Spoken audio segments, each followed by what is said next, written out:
সময় সংলাপে স্বাগত জানাচ্ছি আমি তুষার আব্দুল। সময় সংলাপে আমার সঙ্গে যোগ দিয়েছেন স্থপতি মোবাশ্বের হোসেন।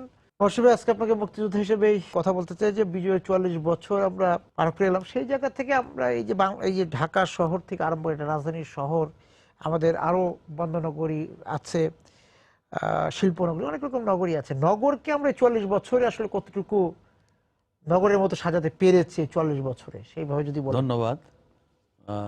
প্রথমে একটা কথা বলবো যে স্বাধীনতা আমাদের স্বপ্নের দুয়ার খুলে দিয়েছে।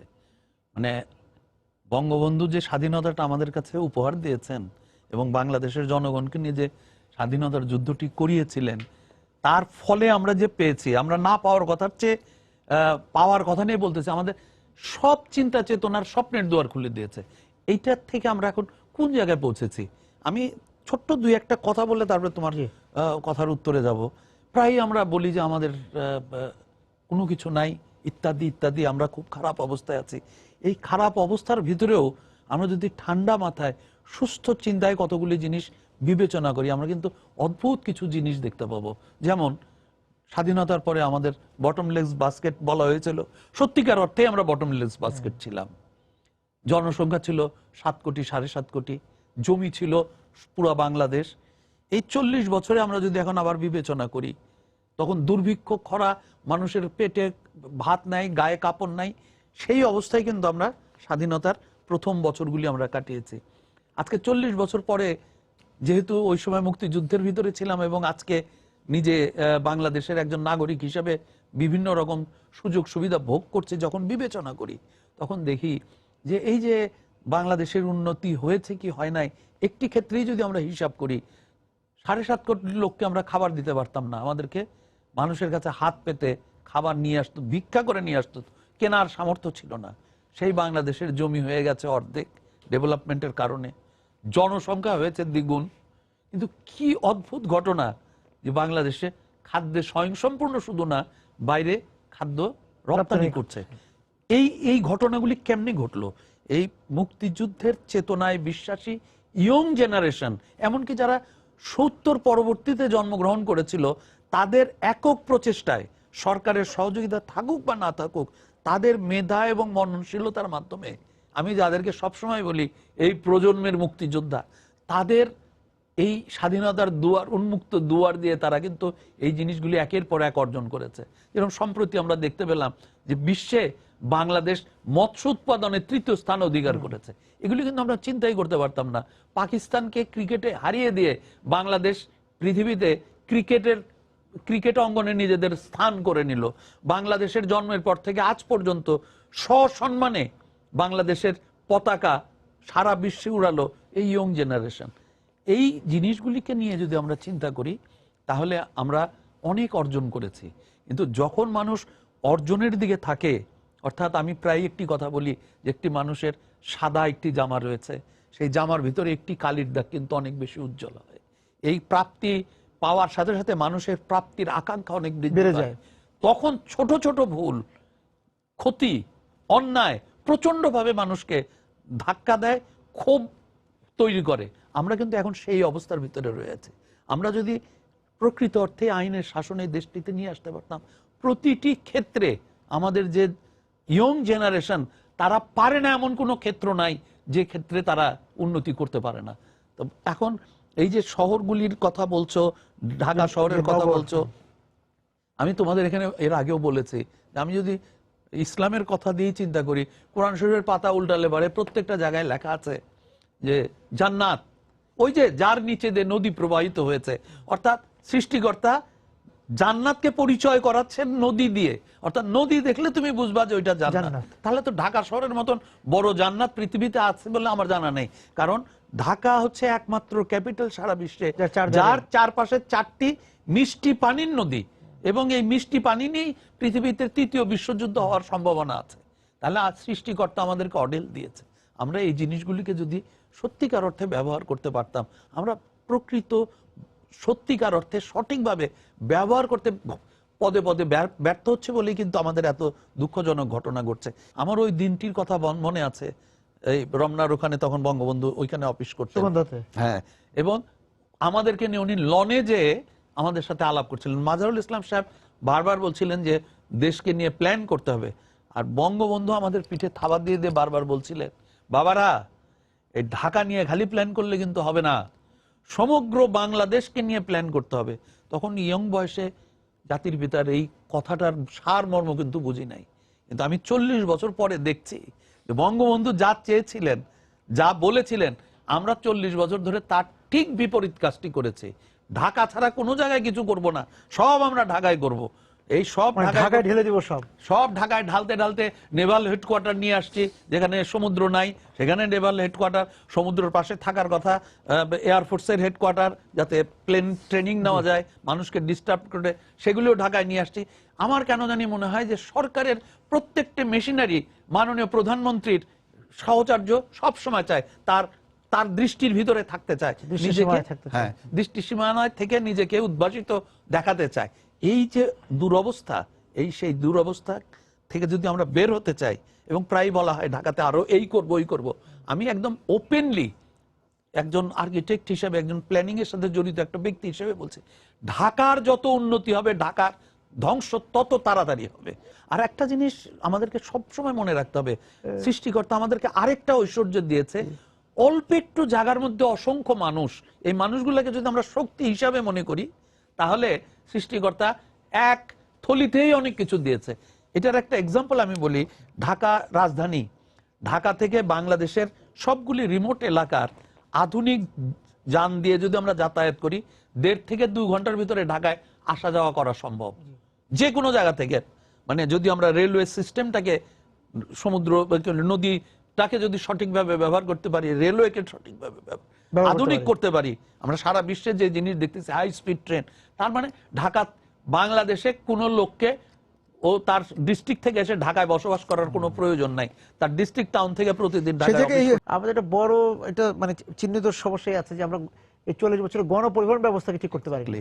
এইখানে আমাদের ব্যর্থতাটা নিয়ে, সামগ্রিকভাবে যদি ব্যর্থকে নিয়ে চিন্তা করি, আমরা 15ই আগস্ট জাতির পিতা বঙ্গবন্ধুকে হত্যা করা হলো, এবং হত্যা করার পরে আমি এখন প্রায়ই চিন্তা করি যে 7ই মার্চ লক্ষ লক্ষ লোক বঙ্গবন্ধুর ডাকে সাড়া দিল, বঙ্গবন্ধুর মৃত্যুতে তাদের কোনো রকম চেতনা দেখা গেল না। কারণটা কি?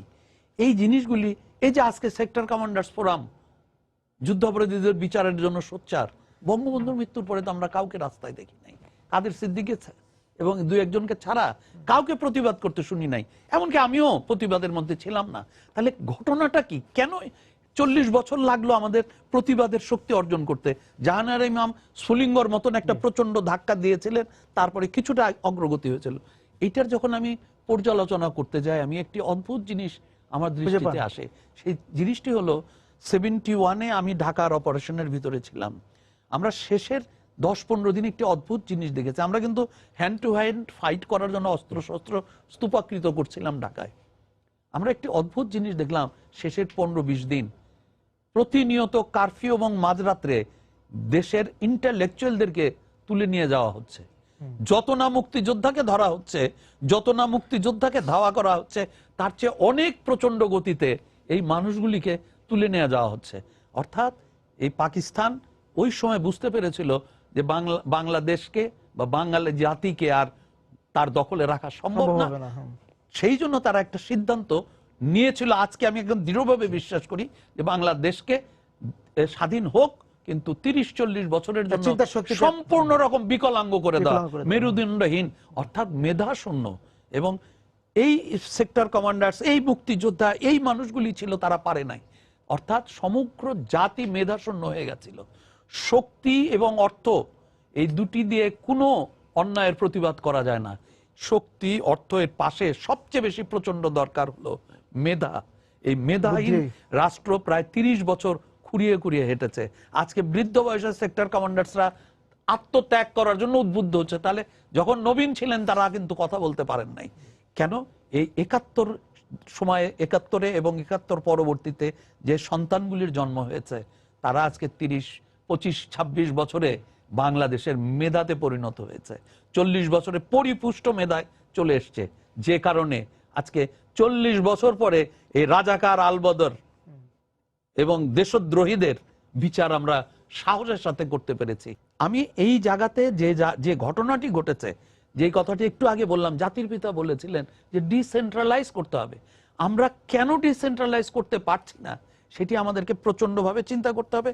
এবং আজকেই যদি আমরা ডিসেন্ট্রালাইজেশনের কাজ শুরু করতে পারি, জনগণকে নিয়ে কাজ করতে পারি নাই কেন সেই তথ্যটি বলতে হবে। দুটি মিলিটারি কু বাংলাদেশের মানুষের মনোবল এবং ধারাবাহিকতা ধ্বংস করে দিয়েছে। আমরা ৭১-এর মুক্তিযুদ্ধে যত রাজাকার, আলবদর এবং পাকিস্তান আর্মিকে হত্যা করেছি, স্বাধীনতার পর এই দুই মিলিটারি কুর মধ্যে কত মুক্তিযোদ্ধাকে, আর্মি মুক্তিযোদ্ধাকে ২ মিনিটের ফায়ারিং স্কোয়াডে ২ মিনিটের বিচারে হত্যা করা হয়েছে, তার ইয়ত্তা নাই, তার হিসাব নাই। এই যে পট পরিবর্তনের ভিতরে যে একটা দুর্ঘটনা ঘটে গেল, এবং যেটাকে আমি বলি কবরের নীরবতা নেমে আসলো মানুষের ভিতরে, মেধাশূন্য একটা সমাজে, সেই জায়গা থেকেই আমাদের এই দুর্ভোগগুলি হয়েছে। সেগুলিকে আমরা এখন 90 পরবর্তী সময়কালে তো আপনারা সময় পেয়েছেন, তখন এর মধ্যেও তো আপনি তার ভিতরে কিন্তু কিছু কাজ হয়েছে। আচ্ছা। যেরকম আমি বললাম যে খাদ্যের স্বয়ংসম্পূর্ণতা তো রাতারাতি করা সম্ভব না, এটা কিন্তু নীরবে এই প্রসেসগুলি আমি চলেছে। নগরের বিষয়ে যদি আসি, এখন নগরের বিষয়ে আমরা যে জিনিসগুলি বারবার বলছি, যে আমাদের রাজনীতিবিদরা যদি সুস্থ চিন্তা না করতে পারেন, তাহলে এই জায়গায় কিন্তু আমরা যেতে পারবো না। আমি তোমার এখানে বহুবার বলেছি যে architect, engineers, planners can come up with excellent design, excellent proposal, but implementation lies with the politician. কারণ হচ্ছে নগরকে গোছানোর জন্য political ideology, political feeling, political চিন্তা নিয়ে মানুষের সামনে তাদেরকে যেতে হবে। মানুষকে বোঝাতে হবে যে তোমার এই জায়গা থেকে তোমার বাড়ি আমি সরিয়ে দেবো, কিন্তু তোমার পরবর্তী প্রজন্ম এই বেনিফিট পাবে। পলিটিশিয়ানরা এই কাজে সবচেয়ে গণপরিবহন, হ্যাঁ, এই যে গণপরিবহনও আমরা দেখতে পাই, আমাদের এক্সপার্টরা কিন্তু গণপরিবহন সম্পর্কে এসপিটিতে অসম্ভব রকম সুন্দর সমাধান দিয়ে গেছেন। কিন্তু আমরা দেখতে পাচ্ছি যে এই কাজগুলি আমাদের নেতা নেত্রীরা বা যারা দায়িত্বপ্রাপ্ত, তারা সঠিকভাবে এই কাজগুলি করছেন না। না করার পিছনে আমরা কতগুলি যুক্তি আমরা দেখতে পাই, যেগুলো আমরা পর্যালোচনা করে দেখেছি, যে এই কাজগুলি ধারাবাহিকতায় করতে হবে, অর্থাৎ কন্টিনিউয়াস, সন্তানকে মানুষ করার মতন, প্রতিদিনকার কাজের মতন। কারণ গণপরিবহন মানে প্রতিদিন জনগণের সাথে সম্পৃক্ত থাকতে হবে। পাকিস্তান আমল থেকে তো বিআরটিসি বা এপিআরটিসি ছিল, সেগুলি ধ্বংস হয়ে গেল কেন? সেগুলি তো আরো উন্নত হওয়ার কথা। এই জায়গায় আমাদের যে মেধা এবং ধৈর্য নিয়ে কাজ করার কথা, আমরা সেটাতে ব্যর্থ হয়েছে। ব্যর্থ কেন হয়েছে? আমরা ট্রেডিং এ বিশ্বাস করেছি। একটা ফুটওভার ব্রিজ বানায়, একটা ফ্লাইওভার যদি আমি বানাই, তাহলে কি হবে? আমি ওখান থেকে গোপন কমিশন অনেক বেশি পাবো। কিন্তু মেট্রো কি বলে, আমরা যদি গণপরিবহন নিয়ে কাজ করি, সেখানে কমিশন পাওয়ার সম্ভাবনা অনেক কম। একটা পরিকল্পনা হয়েছে যে মাটি নিচ দিয়ে করার, এগুলো একটা সমন্বিত প্রকল্প হচ্ছে কিনা? হ্যাঁ, এইটাই একটা বড় সুন্দর প্রশ্ন তুমি করেছো, এবং সত্যিকার অর্থে চিন্তা করার মতন ব্যাপার। এসটিপি যেটা করা হয়েছিল, বিশ্বের দুটি একদম নামি দামি প্রতিষ্ঠান, এসটিপি যেটা স্ট্র্যাটেজিক ট্রান্সপোর্ট প্ল্যান, সেটা বহুদিন পর্যালোচনা করে বাংলাদেশের পার্সপেক্টিভে তারা কতগুলি বক্তব্য দিয়েছিলেন, কতগুলি পদ্ধতি দিয়েছিলেন, এবং ২০২৫ সাল পর্যন্ত যাতে এইটাকে সময়ের ভিতরে বাংলাদেশের যে অবস্থা হবে তার ভিত্তিতে করা। যেরকম ফ্লাইওভার করার কথা বলা হয়েছে, মেট্রো রেলের কথা বলা হয়েছে, এবং রাস্তাঘাট উন্নয়ন করার কথা বলা হয়েছে, ফুটপাত উন্নয়ন করার কথা বলা হয়েছে। কিন্তু তারপরে পাবলিক ট্রান্সপোর্টের কথা বলা হয়েছে, যেটা প্রচন্ডভাবে বলা হয়েছে। তা এগুলি কোনটার পরে কোনটা করা হবে সেটিও বলে দেওয়া আছে, কোন জায়গা থেকে শুরু করতে হবে। আমরা করে ফেললাম কমপ্লিটলি একেবারে উল্টা। যেমন সন্তানটাকে সুস্থ করতে হবে, তারপরে তাকে দামি কাপড় পরাতে হবে, তারপরে তাকে টাই পরাতে হবে। আমরা করলাম কি, আগে টাই আর কোট জোগাড় করে ফেললাম, তারপরে সন্তানকে ভালো করা যাবে কি যাবে না। কেন আমি সন্তানের কথা বলছি? তার অসুস্থতার কথা। বাংলাদেশে প্রায় ৭০ থেকে ৮০% লোক এই পাবলিক ট্রান্সপোর্ট, ৮০% আরো বেশি, পাবলিক ট্রান্সপোর্ট এবং পায়ে হাঁটা। ঢাকা শহরেরই যদি আমরা হিসাব করি, ঢাকা শহরে প্রায় ৫০ লক্ষ লোক প্রতিদিন পায়ে হাঁটে। আর অনলি, আমি আবারও বলছি, অনলি সরকারিভাবে ৮ থেকে ১০% মানুষ এই গাড়িতে চড়ে, অর্থাৎ প্রাইভেট গাড়িতে চড়ে, রাস্তা দখলের চেয়েও বড় জিনিস এই যে আমরা ফ্লাইওভার বানিয়েছি। এই ওয়ার্ল্ড ব্যাংকের স্টাডি রিপোর্টেই আছে 8% লোকের জন্য ফ্লাইওভার বানিয়েছে। ঢাকা শহরে আমরা ঢাকা নিয়ে এই জন্য বারবার আলাপ করি, ঢাকার প্রবলেম সলভ করতে পারলে বাংলাদেশের প্রবলেম সলভ করা খুবই সহজ। ঢাকায় রাস্তা থাকার কথা 25%, সেখানে আছে 8%। 8%-এর ভিতরে 40 to 45% occupied by footpath, hawkers, building materials ইত্যাদি অবৈধ স্থাপনা। আমরা 8%-এর জায়গায় তাহলে 4% ব্যবহার করতে পারি, 25-এর জায়গায় 4। এটাকে আমার উন্নতি করতে হবে, তাহলে আমাদের যাতায়াতের ব্যবস্থা হবে। আমাকে ফুটপাথ, মানুষ, পৃথিবীতে বলা হয় যে শহরে যত বেশি মানুষ সুস্থ মনে স্বাভাবিকভাবে প্রতিনিয়ত হাঁটতে ভালোবাসে, সেই শহর তত উন্নত, সেই শহর তত সিকিউর। আমরা এইখানে সম্পূর্ণ ব্যর্থ হয়েছে। আমরা একটা ফুটপাথকে সুন্দর করতে পারি না। একটা ফুটপাথের নাম কেউ বলতে পারবে না যে এই 2 mile footpath really world standard. গতির কথা বলছিলেন, গতির জায়গায় স্লো তো হয়েছে বারবার। হ্যাঁ, এই যে পাবলিক ট্রান্সপোর্ট পৃথিবীর কোথাও ঢাকার মতন দেখা যাবে না। ঢাকার বাসের চামড়া নাই, মাংস নাই, হাড্ডি নাই, কিছু নাই, তারপরে ঢাকায় চলছে। অর্থাৎ যতজনের বাস প্রত্যেকেই তার মালিক, তারা প্রত্যেকেই নিজেদের মতন করে নিয়ম কানুন করে। পৃথিবীর কোনো জায়গায় এই অবস্থা নাই। ঢাকা শহরে এসটিভিতে বলা হয়েছে 5টা-6টা কোম্পানি করে এই সব বাস মালিককে এর ভিতরে নিয়ে আসলে পারে এটা অটোমেটিক্যালি একটা সিস্টেমের মধ্যে আসবে। এবং এটা কেন সরকার করতে পারছে না? কারণ এখানে সরকারের কিছু কিছু লোক এই সব ব্যবসার সাথে ওতপ্রোতভাবে জড়িত, তারা পিকচারে আসতে চান না। কোম্পানি করলে তোমার ঠিকানা দিতে হবে, আয় দেখাতে হবে, এগুলির মাধ্যমে তখন আর আয় করা সম্ভব হবে না। দৃশ্যমান হতে চান না। দৃশ্যমান না হওয়ার পরিপ্রেক্ষিতে আমাদের ঢাকা শহরে আমরা পাবলিক ট্রান্সপোর্টকে রুট ফ্র্যাঞ্চাইজ, অর্থাৎ নির্ধারিত পদ্ধতিতে রুট, একটা পার্টিকুলার রুটে একটা পার্টিকুলার কালারের গাড়ি চলবে, সেই কোম্পানি সেটার দেখভাল করবে, তাহলে অটোমেটিক্যালি রাস্তায় যানজট। ঢাকাকে কখনো কখনো এই যে 40 বছরে যে অবস্থা হচ্ছে অচল নগরী, মৃত নগরী বলা হয়, এবং এর পাশাপাশি আমরা দেখছি চট্টগ্রামও এক ধরনের স্থবিরতা চলে আসছে।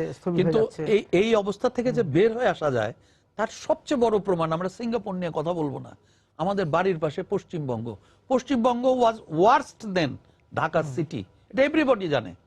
এবং আমাদের বাংলাদেশে প্রায় সবাই পশ্চিমবঙ্গে যায়। তারা কেমন করে পারছে?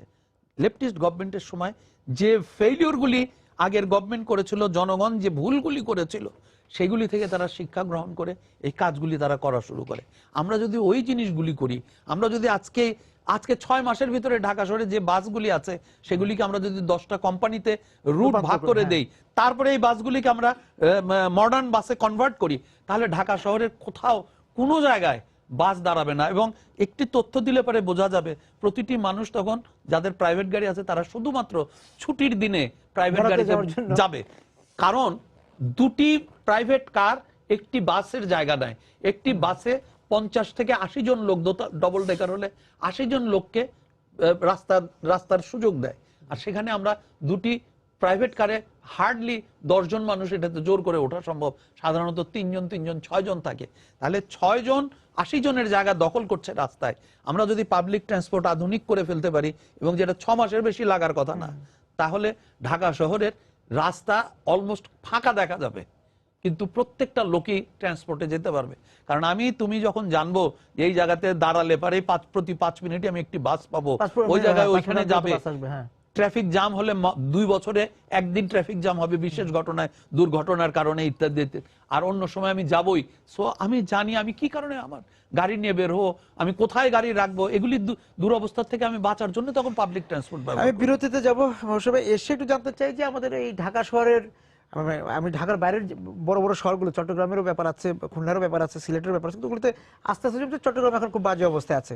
ঢাকার যানজট করার জন্য অনেক রকম ফর্মুলা বিভিন্ন সময় এসছে, এখনো এই যে আপনি যখন কথা বলছেন তখন অনেক ফর্মুলার কথা শুনছি। মালিকানা ছিল রেলওয়ের, সবচেয়ে অসহায় সবচেয়ে বেশি ছিল। এটাকে কিন্তু সবার পর্দার অন্তরালে এটাকে আস্তে আস্তে ধ্বংস করে দেওয়া হলো। কেন ধ্বংস করে দেওয়া হয়েছে আজকে আমরা বুঝতে পারি। ওয়ার্ল্ড ব্যাংক টাকা দিয়েছে এলজি কে, রাস্তা বানাও, বিভিন্ন ক্যানেল, খাল, বিল বন্ধ করে গাড়িটা হলো প্রাইমারি ইনভেস্টমেন্ট, এরপরে পার্টস কিনতে হবে সারা জীবন। আর once you are habituated with this type of transport, এটার হাত থেকে বের হওয়ার কোনো রাস্তা নাই। কিন্তু আমরা যদি পাশেই ভারতবর্ষকে দেখি, তাদের কিন্তু মূল যাতায়াতের শক্তি হচ্ছে রেলওয়ে। রেলওয়ের যে জায়গা জমি ছিল সেই জায়গা জমিগুলিকে আমরা সঠিকভাবে ব্যবহার করি নাই। তবে সুখের ব্যাপার 40 বছর পরে এখন রেলওয়েকে আবার নতুন করে ঢেলে সাজানোর একটা আপ্রাণ চেষ্টা চলছে, এবং রেলওয়ে পার হেড মানুষের যাতায়াতের জন্য যে জ্বালানি খরচ হয় সেটা হলো অন্য যে কোনো ট্রান্সপোর্ট থেকে অনেক কয়েকশো গুণ কম। এইটা কিন্তু আমাদেরকে মনে রাখতে হবে। আমরা যদি রেলটাকে একটা সহজ যাতায়াতের ব্যবস্থা করতে পারি, আরেকটাকে আমরা ধ্বংস করেছি নদী। পৃথিবীর সব জায়গায়, এমনকি এখন বিশ্বের উন্নত দেশে ফ্লাইওভারের মতন নদী করা হচ্ছে ট্রান্সপোর্ট মুভ করানোর জন্য, পর্যটনের জন্য। আমরা তো নিজেদের সে ঢাকা শহরে খাল ভর্তি ছিল। Dhaka could be the beautiful Venice, এবং পৃথিবীতে সবচেয়ে সহজ যানবাহন, সস্তা এবং সেফ হচ্ছে জলযান। আমরা সেগুলি পারি নাই। এখন জায়গা থেকেই মানে আমি জানতে চাই যে এই যে ট্রাফিক সিস্টেমটা নিয়ে যদি এখন ঢাকার সবচেয়ে বড় প্রবলেম হচ্ছে যে ঢাকার মালিকানা কার এখন পর্যন্ত আমরা জানি না। ঢাকাতে 54টি প্রতিষ্ঠান আছে, 7টি মন্ত্রণালয় আছে। চিন্তা করা যায় না জনগণ কয়জন জানে যে ঢাকা শহরে এই যে ফ্লাইওভার বানাচ্ছে প্রায় 4টি প্রতিষ্ঠান, স্বাধীন 4টি প্রতিষ্ঠান। এই 4টি প্রতিষ্ঠান কেউ কার নামও জানে না, চেনেও না। তাহলে একটি শহরের ভিতরে একটি সন্তানকে যদি 4-5 জন মিলে সিদ্ধান্ত নেয় কোন স্কুলে দিবে, 4 জন তো 4 স্কুলে দেবে। এইটাই হলো ঢাকার সবচেয়ে বড় প্রবলেম। এই 54 প্রতিষ্ঠান আমরা সেটা আপ্রাণ চেষ্টা করছি যে স্লোলি এই প্রতিষ্ঠানগুলিকে এই ইলেক্টেড মেয়রদের ছত্রছায়া নিয়ে আসা, তাদের আমব্রেলার আন্ডারে যেন এই কাজগুলি করা যায়। সমন্বয় করলে পারি ঢাকা শহরের বহু প্রবলেম সলভ করা সম্ভব। এই জিনিসটা যদি আমরা করতে পারি, এই প্রত্যেকটা ডেভেলপমেন্টের সাথে যদি জনপ্রতিনিধিকে আমরা সম্পৃক্ত করতে পারি। কিন্তু আমরা কয়জন জানি যে মেয়রের এখানে কোনো হাত দেওয়ার জায়গা নাই, ওয়াসার মালিক অন্য, রাস্তার মালিক অন্য। তাহলে মেয়র কি করবেন? আস্তে আস্তে, যেটা আমরা বারবার বলি, নগর সরকার। আরেকটা দুঃখের কথা যদি বলি তাহলে মানুষজন আরো ভালো বুঝতে পারবে। ঢাকা শহরে যে সিগন্যাল লাইটগুলি আছে এগুলি হলো সিটি কর্পোরেশনের, আর সিগন্যাল কন্ট্রোল করার রাইট হচ্ছে পুলিশ ডিপার্টমেন্টের। পুলিশ ডিপার্টমেন্টের কেউ সিটি কর্পোরেশনের মেয়রকে থোড়াই কেয়ার করেন, কারণ তাদের প্রমোশন, ডিমোশন কোনো কিছুর ক্ষমতা মন্ত্রণালয়। হ্যাঁ, তাহলে এই জায়গাগুলিকে সমন্বিত করতে হবে। আমি প্রায় বলি যে যদি সিগন্যাল সিস্টেম সিটি কর্পোরেশনের থাকে, ট্রাফিক পুলিশকে সিটি কর্পোরেশনের আন্ডারে দাও। যদি রেলওয়ে পুলিশ থাকতে পারে, যদি ইন্ডাস্ট্রিয়াল পুলিশ থাকতে পারে, কেন সিটি কর্পোরেশনের থাকবে না? আমাদেরকে স্লোলি এই জায়গায় যেতে হবে। আমরা এই প্রবলেমগুলি আইডেন্টিফাই করেছি, সমাধান করতে যে ব্যর্থতা আমাদের হচ্ছে, ব্যর্থতা থেকে আমরা আইডেন্টিফাই করেছি, এবং আমরা পলিটিক্যাল লিডারদের কাছে প্রতিনিয়ত হ্যামার করছি।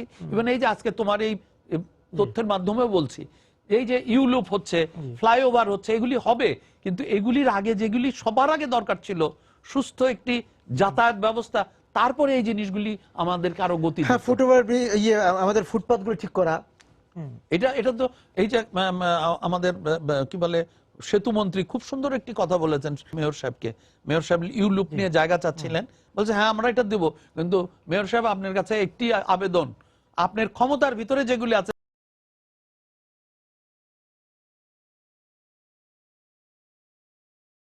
চলবে কিনা, হ্যাঁ এটাও সিদ্ধান্ত চালানো যায়, তাও তো অনেকটা কমে যায়, বহু প্রবলেম সলভ করা সম্ভব।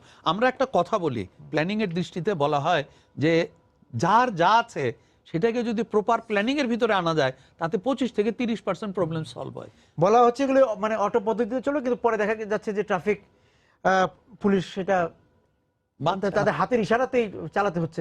যদি হাতের ইশারাতেই চালাতে হয়, তাহলে এই সিগন্যালগুলিকে রিমোট কন্ট্রোল বেসড করা যায়। ইন্ডিয়াতে আছে, ব্যাঙ্গালোরে এগুলি আছে, যে গাড়ির চাপ প্রচন্ড রকম হয়। আচ্ছা, ট্রাফিক নিয়ে যখন কথা আসছে, আমি একটি আবেদন করবো আমার প্রধানমন্ত্রীর কাছে তোমার এই প্রোগ্রামের মাধ্যমে। মাননীয় প্রধানমন্ত্রী, আপনি আপনার অফিস থেকে সেক্রেটারিয়েট, বঙ্গভবন, এইসব জায়গায় যত কম পারেন যাবেন। আপনার যাতায়াতের কারণে ঢাকা শহরে 3 থেকে 6 ঘন্টা পর্যন্ত ট্রাফিক কনজেশন হয় আপনার সিকিউরিটির জন্য। আপনার সিকিউরিটি অবশ্যই দরকার। আমি মনে করি, আমার আবেদন থাকবে, যতদিন পর্যন্ত আমাদের প্রপার ট্রান্সপোর্ট সিস্টেম আমরা না করতে পারতেছি, আপনি সেক্রেটারিয়েটের সমস্ত লোকজনকে মিটিং এর সময় আপনার এখানে নিয়ে আসেন।